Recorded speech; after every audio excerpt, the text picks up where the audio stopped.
Royce Keys gets his own video. This was released on social media earlier, and it's fantastic. Do check this one out if you have not yet. But basically, a video that sort of explains who Royce Keys is. He grew up in the Bay Area in East Palo Alto, where there was a lot of gang violence, a lot of drugs, and they shot this in front of Keys' childhood home, where he says his grandma told him to love and not to bring any of that violence into the house, other than maybe having some play Royal Rumbles on his on her front lawn. He says wrestling brought him happiness. It's what brings him peace, and it's what motivates him, and he refuses to be defined by where he's from, but where he's going. I thought, an excellent little video that tells you a little bit about his story and whether or not you should be cheering for him in about the span of 2 minutes. What did you think, Neil? I thought it was brilliant. Yeah, excellent. And this company has the resources to do a lot more of this. Anything that takes these wrestlers outside of the arena or backstage at the arena and puts them into broad daylight and humanizes them a bit, I really like. Now, it can be completely over the top. You could do this with a Danhausen out, in the town, what they're visiting, cursing people or whatever. This was much more grounded than that. But I miss vignettes because they give you a bit of character development, and this just told you who this guy is, what motivates him, and builds a little bit of character, all in must have been about 90 seconds. So it's great. The only thing I question is the timing of this. It feels like, it might have been better to wait to the other side of WrestleMania. I think this is quite easy to forget about at this time of year, but that's a quibble. It seems like they are setting him up, number one, because they are in the Bay Area for this particular show. I also wonder if he's a leading candidate to win the Andre next week. Mm-hmm. I think if you want to use the Andre for somebody's impactful moment, it's hard for me to think of a better candidate who's not on the WrestleMania card than a Royce Keys, actually. Yeah, I think that could be a good thing for him next week. But again, that's a come and go moment. Like, it's so hard. Who won it last year? Mello? And that's great question. I'm pulling that out of my ass, to be honest. I'm not 100% sure. It certainly is going to be forgotten, within a certain amount of time. But for somebody just debuting, like a Royce Keys, or immediately have some level of accolade attached to him that suggests he's at least better than 19 other guys on this roster, I think it could be of value to him, more so than it would be for, really Tala Tonga, which I could also see maybe winning that thing.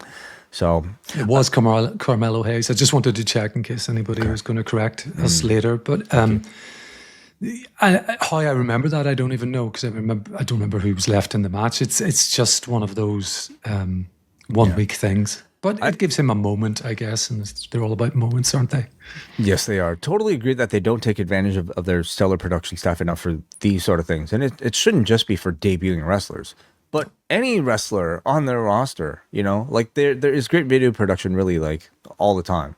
But I do think getting out and taking us to a person's childhood home or a place of significance is much different. And I can only imagine they don't do that much of that because of the nature of their travel and the nature of just you have access to these talents maybe for a day when they're in town, or maybe 2 days if they happen to show up a day earlier, and the production crew that happens to be there, rather than being able to fly directly to the person's home. I don't know. I'm just kind of suggesting reasons for why they don't do that, when in NXT they actually do that a whole lot more. Mm-hmm. So anyway, love to see them do something like this.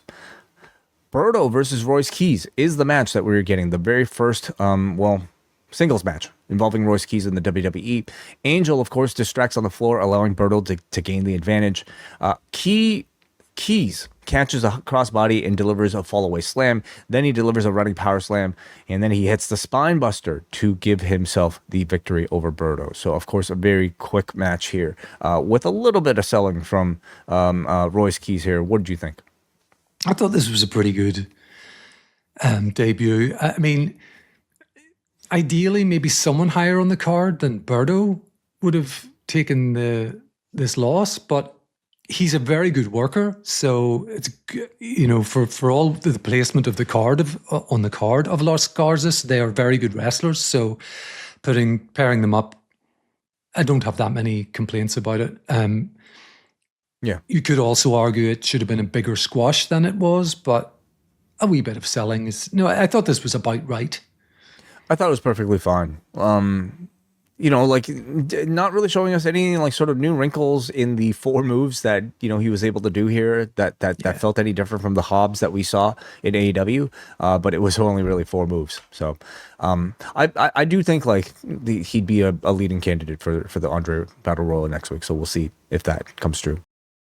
Kathy Kelly is with Royce Keys in the back, and Royce is grateful that he could do this in the Bay Area around his people. And this is when Solo Sikoa walks in. He says, "Long time no see." He says, "Good job tonight, and if there's anything you need, I run things around here, and my door's always open." So, suggesting that these two have some sort of history between themselves from the Bay Area. What do you think about them drawing this connection for Royce Keys? Fair enough, I guess, although it's highly debatable whether Solo Sikoa runs things around SmackDown. Yeah, I could buy that these two have known each other, you know, for quite some time. I'm sure all wrestlers at some point run into each other. Like I did kind of look through his cage match. Royce Keys did work Knox Pro, so maybe a younger Solo Sikoa in 2014 was just like running around backstage and watching. So maybe it would have been a long time. I look forward to seeing how that history is explained. And I would say like they did a lot for Royce Keys on this episode. I mean, they gave him a squash match, a great video, and they have inserted him directly into the world of, well, WWE and SmackDown through Solo Sikoa. It is WrestleMania month at postwrestling.com. Wei Ting and John Pollock go live all WrestleMania week beginning Monday, April the 13th. Sign up for the Post Wrestling Cafe and you will get live shows all week long leading into our coverage that weekend of WrestleMania 42. This month, we're also bringing you reviews of Spring Break 2 from New Orleans in 2018 and a special Patrons Pick edition of Rewind Away. Sign up now at postwrestlingcafe.com, and this month, new subscribers get 50% off for the first month. Head on over to postwrestlingcafe.com.